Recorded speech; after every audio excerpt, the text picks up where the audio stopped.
Hi all, உங்கள் அனைவரையும் எங்கள் தமிழ் பிசிக்ஸ் சேனலுக்கு வரவேற்கிறோம். இன்றைய புதிய தலைப்புக்கு செல்லலாம். மின்தேக்கியின் தத்துவம். மின் காப்பீடு பெற்ற கடத்தி.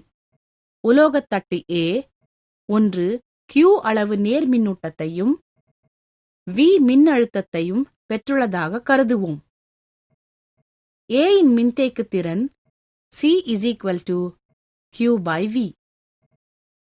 மின்காப்பு பெற்ற B என்ற மற்றொரு உலோகத்தட்டு A இன் அருகே கொண்டு வரப்படும் போது Aக்கு அருகே உள்ள B இன் பக்கத்தில் எதிர்மின்னூட்டம் தூண்டப்படுகிறது.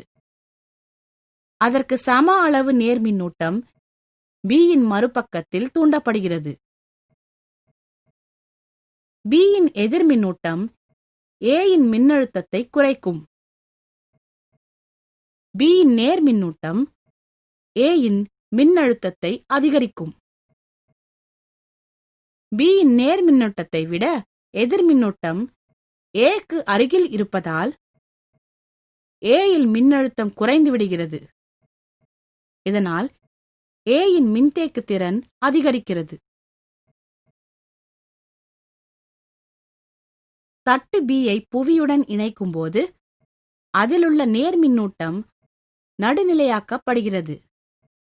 இதனால் A இன் மின்னழுத்தம் மேலும் குறைகிறது. A இன் மின்தேக்கு திறன் குறிப்பிடும் அளவுக்கு அதிகரிக்கிறது. மின்தேக்கு திறன் கடத்திகளின் வடிவத்தையும் ஊடகத்தின் இயல்பையும் பொறுத்தது. மின்தேக்கி என்பது மின்னூட்டங்களை சேமிக்கும் சாதனமாகும். புதிய தலைப்புகள் மற்றும் புதுப்பிப்புகளுக்கு சேனலை சப்ஸ்கிரைப் செய்ய மறக்காதீர்கள். நன்றி.